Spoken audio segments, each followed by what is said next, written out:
where we're at right now as a football team. I see a lot of buy-in with our players. I see guys that are continuing to work hard, preparing at practice. And we keep talking about we've got to play our best game. We're a long way from doing that. Offensively, we've had struggles all year long in the red area. We've got to find ways to score touchdowns. Got to establish the run game, be more efficient running the football. And we've got to do a better job on third down. So defensively, last week we didn't get any turnovers. So we've got to find a way to get some turnovers. We've got to tackle better. We've got to eliminate mental mistakes. Got to make the other team beat us. Got to be able to start fast in the special teams. Got to do a much better job in protection on punt and punt coverage. Still have not got anything going in the kickoff return game. Some of that's been due to the kickers that we've played against, kicking the ball in the end zone. But we've got to do a better job blocking guys running down the field up front. I like the energy of our team. They've continued to work hard at practice. And so with that, I'll take any questions. Weston, David. Jeremy, with the quarterback situation, I guess with Brian and Jarrett, what's the latest you can offer there? Yeah, everybody practiced today. So we juggled some guys around. Obviously, JT took the majority of the snaps there. Brian took some too. Probably split those guys about 50-40, and Jarrett took about 10%. Some of that has to do with Jarrett's hands. Some of it has to do with he probably don't need as many reps as the other guys right now. But we repped all three guys. David? Why do you feel like the results and execution have been better for you guys last 3 games than they were in sort of the first 5? Well, as far as run efficiency, we didn't run the football near as good this past week as we have in some other weeks. One of the things that we didn't do is we didn't turn the football over offensively, which was a huge plus. I don't know what the statistics are this year, but going into last year, if you just didn't turn the football over offensively, or on special teams, you had like a 78% chance of winning the game. That was all last year. I'm sure it's very similar. Each week when we look at turnovers, we look at the NFL, we look at the SEC, and probably 80 to 85% of the folks that win the game, they won the turnover margin. So it's something that plagued us early in the year. Had lots of turnovers. We've been harping on it. So we've got to continue to take care of the football. I think that's one thing that helped us in this last game. Patrick and Blake. Jeremy, just some other injury things with Dale Taylor, Darnell Wright, Jerry Johnson. How much they've done this week? What are their chances for playing Saturday night? Darrell, he practiced today. He'll be ready to play. Darnell probably has a little ways to go. So he's working hard to get there, but it'll probably be a game time decision. Jameer, same way. Blake and then Vince. To follow up on the quarterbacks, Jeremy, is Brian cleared to play Saturday? And then with Jarrett, would he be able to go for emergency purpose? No, they're all cleared to play. Today's the first day that Jarrett's took some snaps. So, but they're all ready to go. How we play them, we've not decided yet. We still got a couple of more practices here to see, and make a decision as we get closer to the game. Coach, how much has Brandon Kennedy been able to help out the guys at right guard since you've had a few more guys rolling in and out of there due to injuries and everything? Brandon does a really nice job with the front. He helps the quarterbacks in protections in the run game. He's very smart. So it's kind of like having a coach out on the field. So, we're glad he's there. He's healthy, staying healthy, and helping the guys around him. Other questions for Coach? Steve and then Gustavo. Phil Clark was mentioning that he was during your high school days, when you were a quarterback at Plain View, I guess. He was a coach at Piedmont. You beat him in the playoffs. I just want to, do you have to remember anything about that game, what it was, or what your memories of it? Well, that year I wasn't the quarterback. I was. We beat them twice. I don't know if he told you that, but ninth and 10th grade year. So no, it was. He's probably talking about our 10th grade year. I wasn't a quarterback, but oh yeah, I remember that game. But anything sticks out? We won 34-6. It's funny. That was 1990, and you still remember the score. Third round of the playoffs at Piedmont.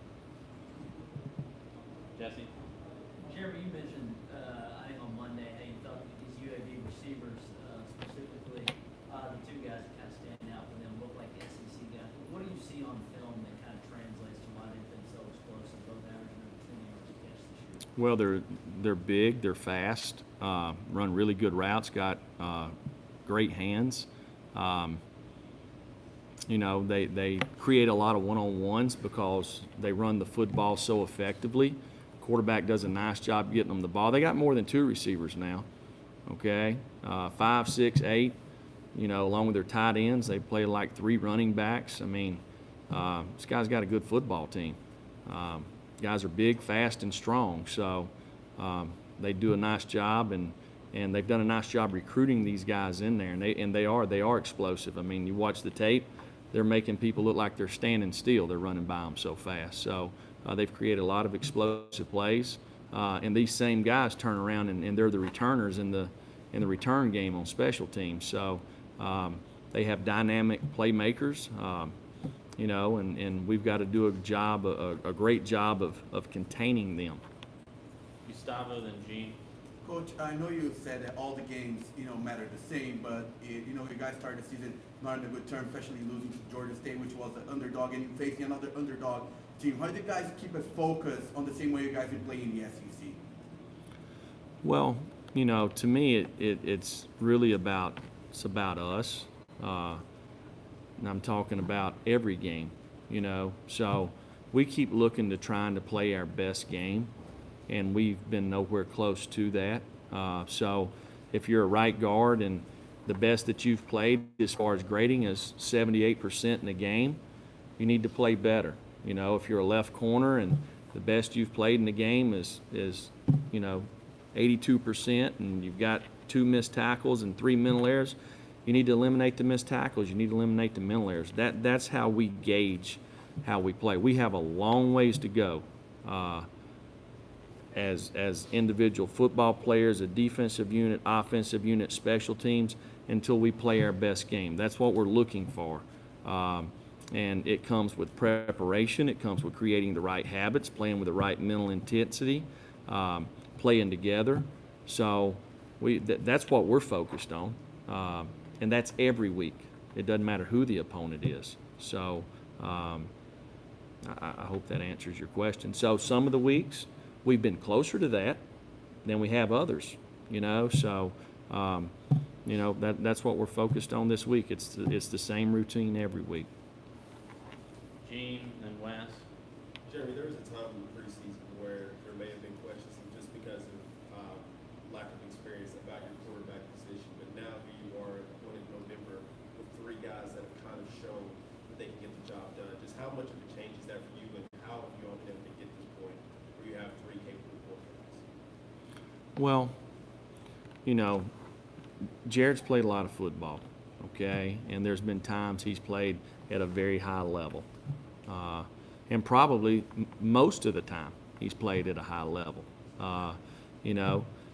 That's the thing about that position is this, the guys that we recruit in here, JT, Brian, Jarrett was already here. All these guys have really good ability, right?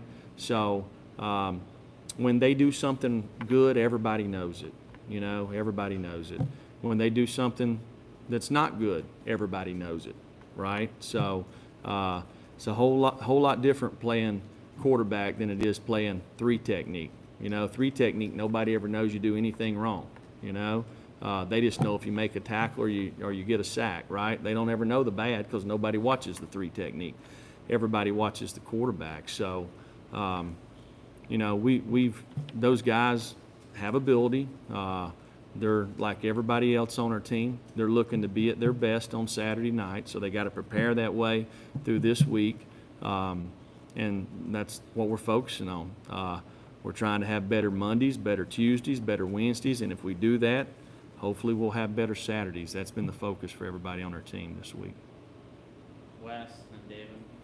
Jeremy, when just talking about Jared with the hand, I know that, you know, there's probably a lot of quarterbacks out there who a couple days after hand surgery wouldn't be out there, going out there and playing the game. How tough is he? I know you've talked about that before, but just sort of the physical toughness he has to go out there and try. Well, you know, Jared's got something to prove, okay? He knows that. We all have something to prove. You know, if you look where we're at right now, we're not happy where we're at, okay? So everybody in our program has something to prove, and he knows that. So he's out there. Is he a tough guy? Yeah, I think he's a tough guy. Does he want to play? Sure he does, okay? And I believe he'll be ready to play, and he'll do what it takes to get ready with limited practice. So, but no, it's not surprising to me. Last few, David, Patrick, Eric. When you talk about holistically on your roster, assignments and grades, how would you compare the last 3 games to the first 9? You know, sometimes the scoreboard doesn't indicate how you play, you know, and that's happened this year. There's been times maybe we played a little better than the score indicated. You know, when you turn the football over, you know, it doesn't help you there. Saturday, we created some plays on special teams, you know, that kind of flipped it the other way. So maybe we didn't play as good as everybody thinks we did Saturday. I know how we played, and I know that a lot of people in our program are not happy how they played, okay? So we got to do a better job as coaches to get our guys to play at their best, because that's what we're looking for. So we'll have an opportunity to do that Saturday night. So we've worked hard this week to improve. There's so many places that we have to get better.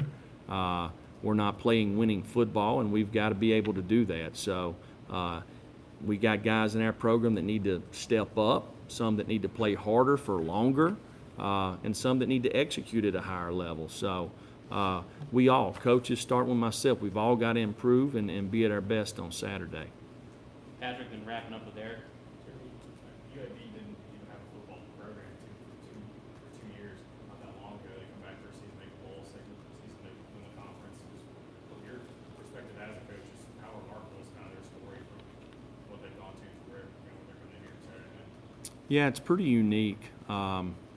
You know, the fact of where they were at, football gets shut down. You know, I was actually at Georgia, and we got one of the linebackers. You know, kids had nowhere to go. Jay Gaines, he's looking for a place to go. He comes to Georgia, starts for us at linebacker. So I also hired a coach from there who's now went back there, Blake Schrader. You know, he's sitting there without a job. You know, he's the DB coach. We get him at Georgia as a GA. So now he's back coaching the defensive backs there. So it's a unique circumstance.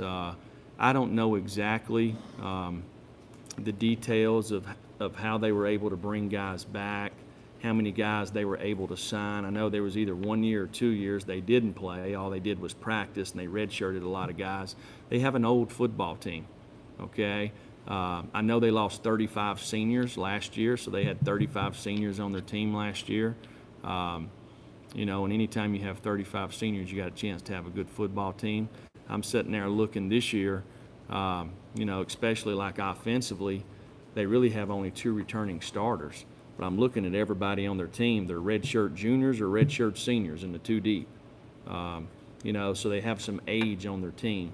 They're very well coached. The guys that coach there, I'm very familiar with them. Doesn't surprise me. I've seen them do it for the last 25 years. Some of them as players, some of them as coaches. So I'm not surprised there. Eric, last question. Jeremy, with the injuries on offense last couple of weeks, offensive line, quarterbacks, looks like Jim Chaney's kind of put in some new wrinkles to that offense. What can you say about his play calling, his game plans going in here recently? Well, I feel like Jim's done a good job all year. Saturday, we maybe executed at a little higher level.